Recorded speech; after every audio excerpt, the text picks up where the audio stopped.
All right. D.D. East is the brother of Shepherd Dwight East. Now, he's actually called Dwight David East. His dad did that on purpose so the two could use one another. Brothers can help one another. Now, D.D. East went overseas and he fought in the Sunni Triangle as a Marine. He didn't lose his life, but when he came back here, he became a criminal.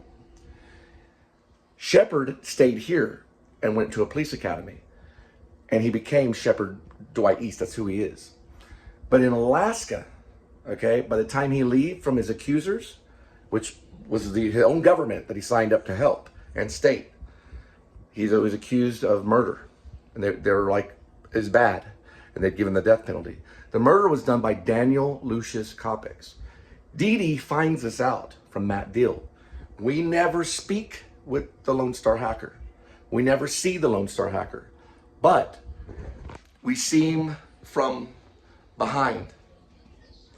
Meaning, not behind, I think kind of backwards. We see him from, we see him working at his workstation, but we only see his back. And we only see the back of his head and his shoulders. He weighs about 130 pounds probably, and he's dorky. And he does have a friend that's a lover. And he's probably the best hacker in the globe, like in the world, in the nation, in the world, and everything in the universe. He's a great hacker. He's so good that he can go into the Pentagon and leave messages just to tell them, you're not going to find me. He's a seriously crazy hacker.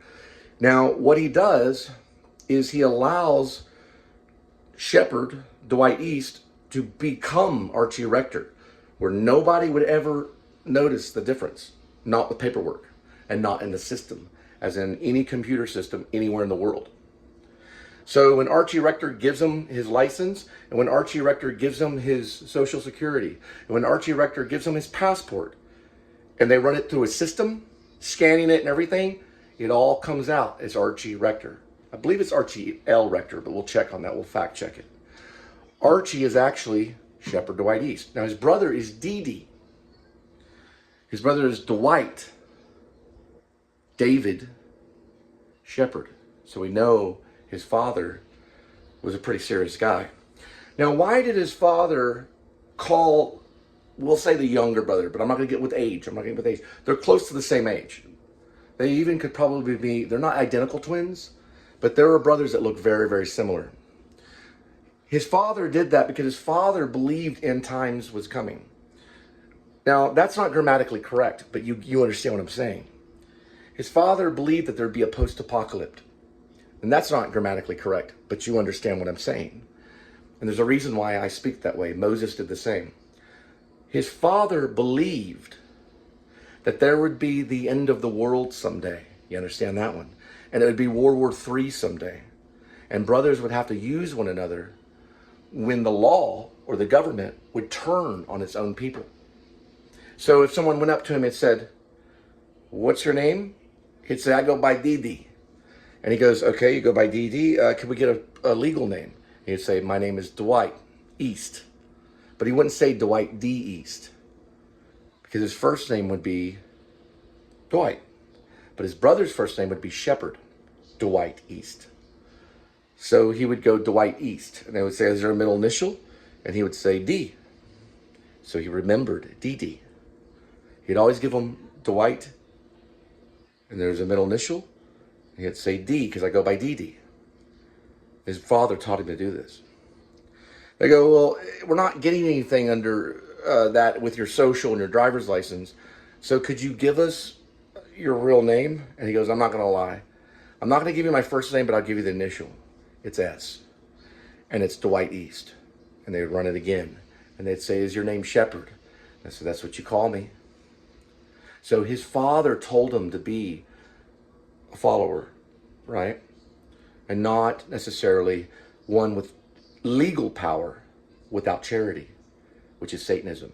His father taught him Christianity. So they came from a religious family. And he could use that as a way to minister to the lost ones, which are the men in blue. And they wear silver. Now, let's get out of that. We know that he has a brother, and the brother's going to come back to help him in Alaska. There's a dream that happens, and Daniel dreams it, and a few others dream it, that these people are walking into this room. And the room is very, very, about as big as this room. It's not very big. 500 square feet, 400 square feet, not a big room. But the line outside is very, very long. And it goes through a cavern, it goes through these huge caverns. It goes through what they call a canon. If you ever read Dante's Alighieri, Dante's Inferno, or what's known as the Divine Comedy, right? And so the people go into this room, but the room's opening is a Roman arch made out of rock. It's very, very rocky. There's nothing Romanesque about it. There's nothing Romanesque about it. They walk in and they see a man in the center of the room. And the crowd of people, which it only holds in about maybe 10 at one time, just like a haunted house. They walk in, and in the center of the room is water. It's almost like an open pit of water. Almost like a very, very, very small pond. A very small pond. And in the center is someone standing frozen. But they're not frozen. But they are frozen from the hip down in the water, in the pond. You got to read Alighieri, it's a poem. Now, it's from the hip down that he's frozen, and you cannot see the sidearm. But his uniform, or his outfit, what he's wearing, is of a police uniform. That's bad English, but the man is wearing a police uniform, and he has dragon wings that are beating like this. It's beating like fast. And it is cooling the room, and the air is going into this vent. One of these vents like this. In the top of the cave. In the top of the cave, there's a vent. And the air is being cooled from the frozen pond and being pulled up into this, basically this vent, which is basically a sign that it's cooling off an outside hellish world in different areas.